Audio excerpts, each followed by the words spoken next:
তৰমুজৰ খেতিৰে স্বাৱলম্বী কাজিৰঙাৰ এজন শিক্ষিত যুৱক 16 বিঘা মাটিত তৰমুজৰ খেতি কৰি স্বাৱলম্বিতাৰ নিদৰ্শন দেখুৱাইছে কিৰণ ফুকন নামৰ যুৱকজনে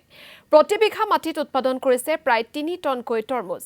কৃষক কিৰণ ফুকনে নিজে উৎপাদন কৰা তৰমুজ যোগান ধৰিছে সমীপৱৰ্তী নগৰ চহৰলৈ কাজিৰঙা ৰাষ্ট্ৰীয় উদ্যানৰ দাঁতিকাষৰীয়া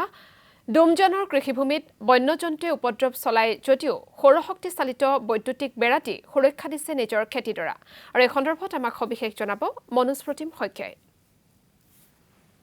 হয় তৰমুজৰ খেতিৰে স্বাৱলম্বিতাৰ পথ মুকলি কৰিছে কাজিৰঙাৰ এজন শিক্ষিত নিবনুৱা যুৱকে আৰু এই মুহূৰ্তত আমি কাজিৰঙা ৰাষ্ট্ৰীয় উদ্যানৰ সীমান্তৰ কৃষিভূমিত আমি উপস্থিত আছোঁ মই প্ৰথমে ইয়াৰ যে পৰিৱেশ সেই পৰিৱেশ দেখুৱাবলৈ ভিডিঅ' জাৰ্নেলিষ্ট স্বৰাজ হাজৰিকাক মই অনুৰোধ জনাইছোঁ আচলতে যদি চোৱা যায় এটা চাকৰিৰ বাবে যি সময়ত হাবাথুৰি খাইছে বহু নিবনুৱাই সেই সময়তে সুন্দৰ নিদৰ্শন দাঙি ধৰিছে কাজিৰঙাৰ এজন শিক্ষিত নিবনুৱা যুৱকে তৰমুজৰ খেতিৰে স্বাৱলম্বী হৈছে কাজিৰঙাৰ যুৱকজন আমি এটা কথা উল্লেখ কৰিম যে 16 বিঘা মাটিত তৰমুজৰ খেতি কৰি সফলতা লাভ কৰিবলৈ সক্ষম হৈছে কাজিৰঙাৰ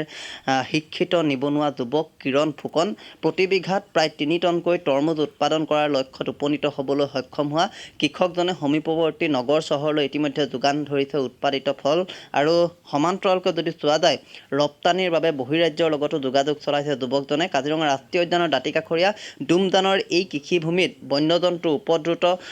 যদিও সৌৰশক্তি চালিত বৈদ্যুতিক বেৰা দি কৃষকজনে সুৰক্ষা দিছে কৃষিভূমিক গতিকে এই মুহূৰ্তত যদি চোৱা যায় বিভিন্ন ঠাইলৈ ইতিমধ্যে ইয়াৰ পৰা তৰমুজ লৈ যোৱা হৈছে মই প্ৰথমতে আপোনাৰ ওচৰলৈ আহিছোঁ এতিয়া দেখা পোৱা গৈছে আপোনালোকে ইয়াৰ পৰা বিভিন্ন ঠাইলৈ দিছে এইখিনি সম্পূৰ্ণ নিজা প্ৰচেষ্টাত আছিল মই এইখিনি সব নিজৰ আৰ্থিক সাহায্যৰে হেৰি কৰিছোঁ আপোনাৰ খেতিটো যিমানখিনি খৰচ পাতি হৈছে মোৰ নিজৰে আৰু তেনেধৰণে আজি 16 বিঘা মাটি এটা খেতি কৰি এতিয়া অলপ স্বাৱলম্বী হৈছোঁ আৰু কৃষি বিভাগৰ তৰফৰ পৰা সহায় লাভ কৰিছিলে নেকি কৃষি বিভাগৰ তৰফৰ পৰা আমি এই যিটো পলিথিন এইটো আপোনাৰ হেৰি কয় সেইটো আমি পাইছোঁ তেখেতসকলৰ পৰা আৰু বাকী তেখেতসকলে আৰু আমাক সহায় সহযোগ মানে কি আৰু পলিথিনটোৱে দিছে তাৰপৰা আৰু ধৰক যিখিনি এই মানে তেখেতসকলৰ হেৰিটো মনোবলটো দিছে আৰু আমাক তেখেতসকলে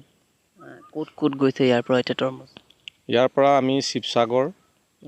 দিছোঁ তাৰপৰা গোলাঘাট আৰু আপোনাৰ যোৰহাট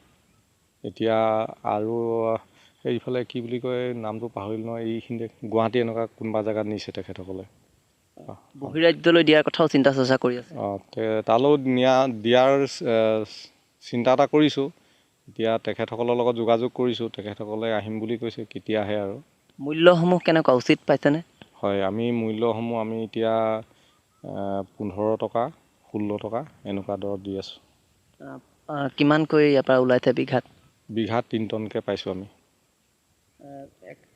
এটা কথা যদি চোৱা যায় আচলতে ইয়াত বন্যজন্তু যথেষ্ট ইয়াত সন্ত্ৰাস চলায় তাৰ মাজতে আপোনালোকে টঙি ঘৰত থাকি এই কৃষিসমূহ চলাই গৈছে হয় আমি বন্যপ্ৰাণীৰো বহুত আমাক অনিষ্ট কৰে যদিও আমি আমাৰ যিটো সৌৰশক্তিৰ দ্বাৰা চলিত আমাৰ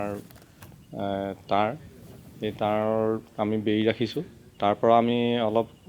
সহায় মনোজ প্ৰতিম শইকীয়া আপোনাক এই মুহূৰ্তত ধন্যবাদ জ্ঞাপন কৰিছোঁ